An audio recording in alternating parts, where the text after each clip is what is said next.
ជំរាបសួរសួស្តីប្រិយមិត្តរបស់ក្រុមហ៊ុន Sumsimico ទាំងអស់គ្នាជួបជាមួយនឹងខ្ញុំរីណាម្ដងទៀតហើយថ្ងៃនេះដែរនាងខ្ញុំនឹងធ្វើការណែនាំលោកអ្នកអំពីទូរទស្សន៍ Mac Sony Series Preview 5ដែលទូរទស្សន៍មួយប្រភេទនេះមានភ្ជាប់មកជាមួយនឹងបច្ចេកវិទ្យាទំនើបជាច្រើនដូចជាដែលភ្ជាប់មកជាមួយនឹងបច្ចេកវិទ្យា XR Blacklight Master Drive ដែលជួយបញ្ចេញពន្លឺទៅលើ content ដែលត្រូវការពន្លឺនិងកាត់ចំណាំងផ្លាតបានយ៉ាងល្អ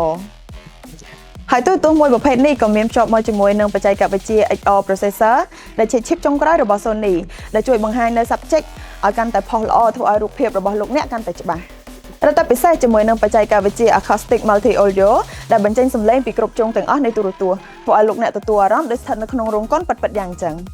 ជាមួយនឹងមុខងារ XR Contrast Booster 10ដែលជួយឲ្យពណ៌នៃរូបភាពមានសភាពដិតល្អច្បាស់និងមានសភាពស្អាតជាងពណ៌របស់ទូរទស្សន៍ទូទៅធម្មតាខាងលើនេះគ្រាន់តែជាចំណុចពិសេសខ្លះៗរបស់ទូរទស្សន៍ Mac Sony Series Preview 5មួយប្រភេទនេះតែប៉ុណ្ណោះបើសិនជាលោកអ្នកចាប់អារម្មណ៍ក៏ដូចជាចង់ដឹងពីព័ត៌មានលម្អិតលោកអ្នកក៏អាចមករកជាបាននៅក្នុងក្រុមហ៊ុន Sumsimico គ្រប់សាខាទាំងអស់អរគុណសម្រាប់ការតាមដានទស្សនានៅវីដេអូមួយនេះជួបជាមួយនឹងនាងខ្ញុំរីណានៅក្នុងវីដេអូផ្សេងទៀត